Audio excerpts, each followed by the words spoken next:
دوه لمورې بیزې. په یو ځنګل کې دوه لمورو بیزو سر کوو. په هغې ځنګل کې یو تالاب و.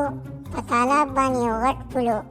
یوه بیزه دې سیټ ته سر کوو او بلې بیزې هغه سیټ ته سر کوو.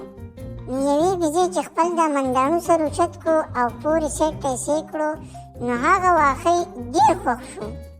نو هغې سوچ وکړو چې هغه سیټ ته اورېده غواړي او هغه واښه خوړل غواړي. هغه بل سیټ والا لمورې بیزې هم دا سوچ وکړو چې زما د سیټ دا واښه نه دي ښه، د هغه سیټ دا ښه دي. نو دا دواړه د عقل نه خلاصې بیزې په یو ټیم پل ته روانې شوې او پل و تنګ او دا دواړه ساوري وو. چې په دې تنګ پل کې دا دواړه یو بل ته مخامخ شوې، نو یوې پکې ووې دا منډاڼو سر دې نیولی، ته ګورې نه چې زه را روانه یم، نه ته به اخوا لږه ولاړه وې، زه به اورېدلې یمه، شا به اخوا چې دا څېره دې اخوا که چې زه واوړم.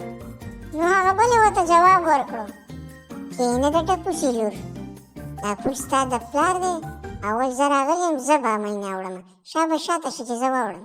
نو هغه بلې ورته بیا جواب ورکړو هسې فلم به دې جوړ شي او دا خلک به وایي چې داسې چل دی، خو شا به واوړه شاته چې زه واوړم، هسې لانجه ته مه جوړوه.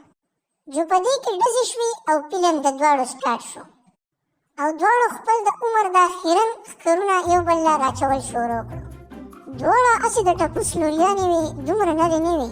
د یو څو ګزارو سره د دواړو خپې وښویدې او تالاب ته ورغوځارې شوې.